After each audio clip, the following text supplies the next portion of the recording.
Atlantis ISS, this is Houston. Are you ready for the event?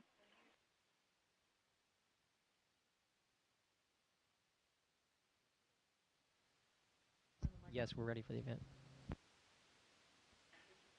WBBM TV, this is Mission Control Houston. Please call Atlantis ISS for a voice check. Hello, check, can you hear me?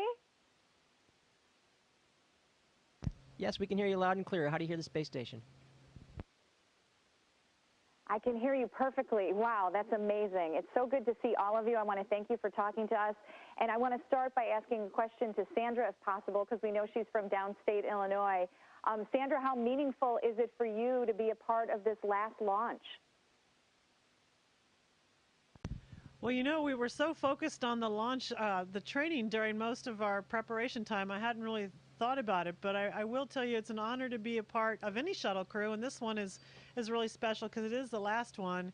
And we're just very busy up here, and I think it's going to hit us a little bit harder once we land there at the Cape and have to say goodbye to Atlantis for the last time.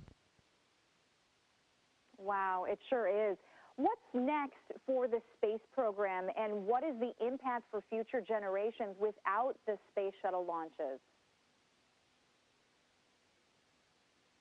Well, we're going to find out here next year. I think that there's one big capability we're going to miss up here on the International Space Station, and that's being able to return items like the Space Shuttle Atlantis is returning when we come back. Last year, there was a critical pump that failed, and we're going to bring it home so the engineers can take a look at it. Of course, when we lose the space shuttle, we're not going to have that capability anymore. But we are building new rockets. Some of our commercial folks are putting rockets together for us, so we'll be able to visit the space station again soon in a U.S. product. So what happens personally for you and your careers? What is your next operations involved without being able to go up in space? Well, it's not exactly correct. I mean, we have opportunities following this. We're going to continue to crew the International Space Station for the next decade at least. So we've got opportunities there to fly in space, and then we've got some great opportunities on the ground as well, supporting development of our next vehicle, which is going to go beyond low Earth orbit. And then we also have, you know, a chance to contribute with the commercial companies as they come online to build vehicles that are going to come to the International Space Station. So there's going to be plenty for us to do. You know, that's interesting because I wanted to ask you that. There's so much talk about the commercial programs and sending citizens, private citizens, into space. What do you feel about that? You guys are moving forward in advancing science. How do you feel about just us average Joes trying to do what you do? Hey, I think that's really important. The more people can get in space, I think the better. It's just an amazing place up here, and I'd like everybody to be able to experience it. The problem is right now it's very expensive to get people to space, and so the way we'll get more and more people have access to space is to bring that launch cost down. And so we're gonna try to do that, and as we do that, it'll make it cheaper to do important research up here on the space station, but also eventually someday it'll make it easier to have access to the everyday person to be able to get to space. What is your advice for young people who are interested in moving into your profession, and also just people in general who are interested in the space program? With all the changes going on right now, what do you advise them? Well, certainly keep tuned in because a lot of exciting things are going on. And for young people, you know, when we were all younger, we dreamed of being astronauts, and it seemed like a very remote chance or a remote idea.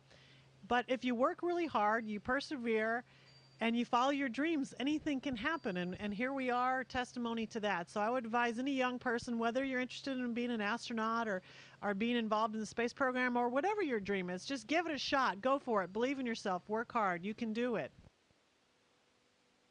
And for those of us who are maybe fantasizing about it now that there is talk of private people going into space, what is your advice for those people who want to get involved in the program? What's the coolest thing about actually being up there? It's fun to see you guys having anti-gravity effects. What would we expect?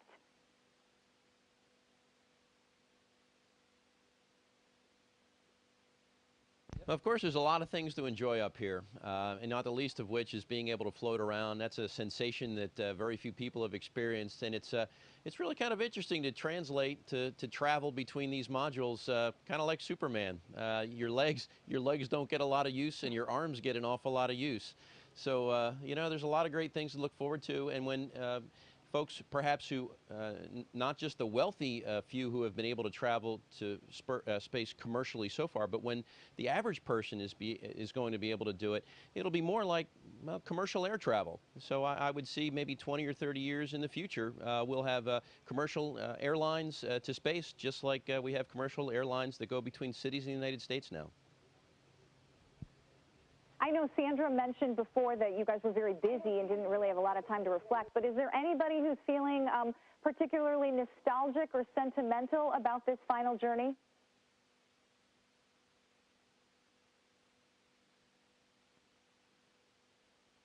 Well, yeah, as you know, we are very busy and we're concentrating on a mission, but every once in a while when it just quiets down for a minute, I remember sitting on the mid-deck the other day and thinking, wow, this is the last time this vehicle is going to fly. Here we are in space. So just in fleeting moments between being really busy, you kind of think, wow, this is really it. But boy, it's going to hit when we land and we'll stop, and when all the pressure's off of the mission and all the busyness is done, we'll reflect back and we'll realize that the space shuttle has completed its mission, and it's not a time for sadness, it's a time for celebration. It's had a storied 30-year career, and we're very, very proud of it. And so I plan on, when we get back to the ground, celebrating with everybody who's worked so hard on this program to celebrate the great achievements over the last 30 years. Well, thank you all so much for talking to us, and thank you for the wonderful work that you've been doing for us on behalf of the program. Thank you very much. We'll see you. Atlantis ISS, this is Houston ACR. That concludes the WBBM portion of the event. Please stand by for a voice check from KTVU TV.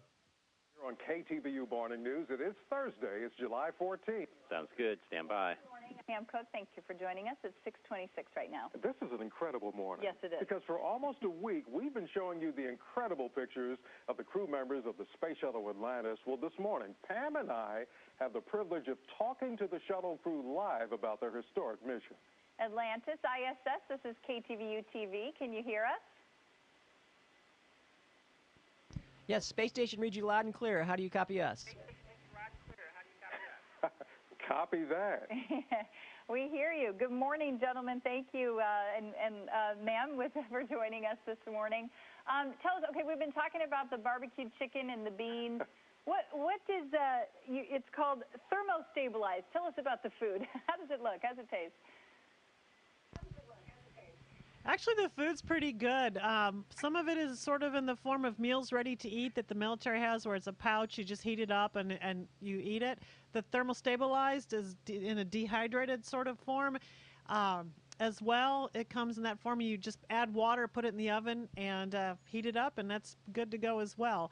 And of course, we have our special meal we're going to be sharing with the space station crew, and we'll be having a very nice time and reflecting. We originally wanted it on July 4th, but we'll have it instead at this time.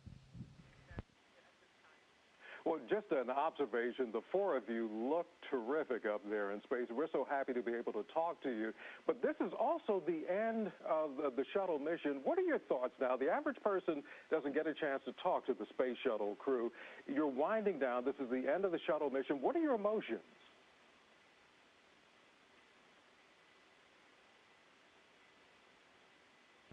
Well, it's like any, your first car, for example. You love it, you hate to see it go, but you realize that every vehicle has its time. And while, I personally believe there's a little bit of lifetime left in the space shuttle, we do have to realize that if we want to go beyond and get another rocket or craft that will go outside of low Earth orbit, the space shuttle's not the one. And eventually, we do want to go back to the moon, perhaps Mars or an asteroid, and we're going to need to stand down a little bit and take time and take perhaps the money that was used to operate the space shuttle and instead build a new vehicle with it, which is what we plan to do. That's certainly exciting to hear that, we intend to go back to the moon and Mars. What would you say is the most significant contribution that the shuttle program has made? Well, I can definitely offer you one. I think there were a number of great contributions the shuttle made, but we're here talking to you from one of the crowning achievements of the space shuttle program, and that's the International Space Station. You know, the shuttle was integral in constructing, building, and putting all this together, 210 miles above the surface of the Earth. So, you know, we get to see this. You know, this work of art every day for the next several days, and it'll be here for years to come. So definitely the space station is probably one of the greatest achievements of the space shuttle. Well, we love you. We're pleased to talk to you. Final question. Have you thought of a Neil Armstrong type statement to make about this as it winds down?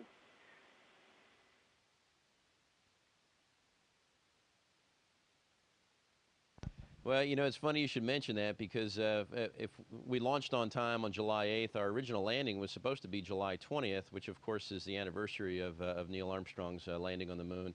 As it was, we've extended one day. We'll be landing on July 21st, a significant day nonetheless. And I've put some thought into how we're going to reflect on the moment, and perhaps we'll just save that till the wheels stop calling. We'll let you know then. All right. Fantastic. Thank you so much. We are talking live to the astronauts there. Notice the Cal fan in the back. We appreciate that here in the Bay Area. Thank you very much for joining us. And have a safe trip home. Yes, please. Thank you so very much. Have a great day. Atlantis ISS, this is Houston ACR. That concludes the KTVU TV portion of the event. Please stand by for a voice check from WTXF TV.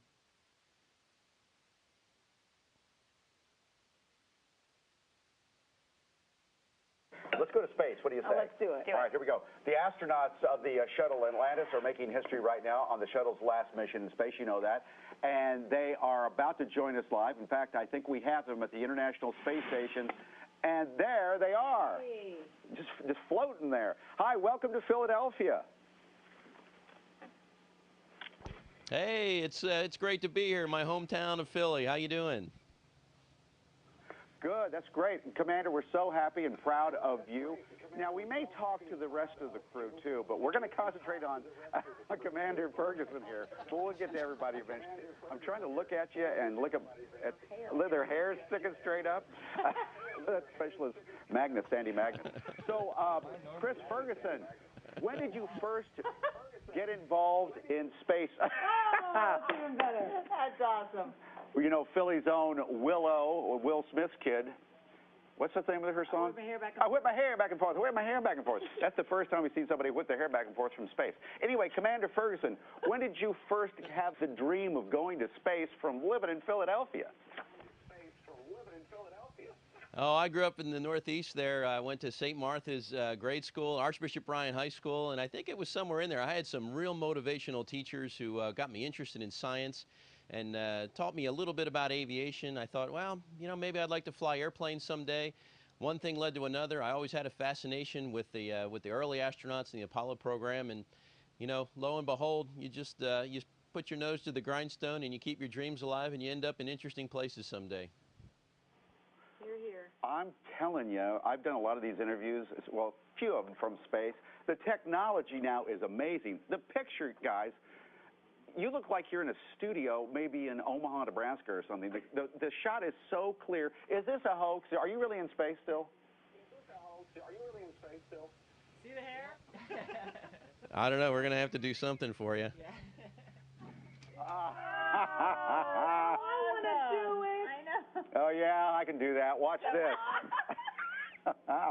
Can everybody float around for us? That was really cool, Chris. Look at her. Look at her. I think Sandy's hair is pretty much a dead giveaway. Wow. It is. Oh, there you go. There's a pose for you right there. That is so cool. Well, which way is the space station? Are you standing? Are you upside down?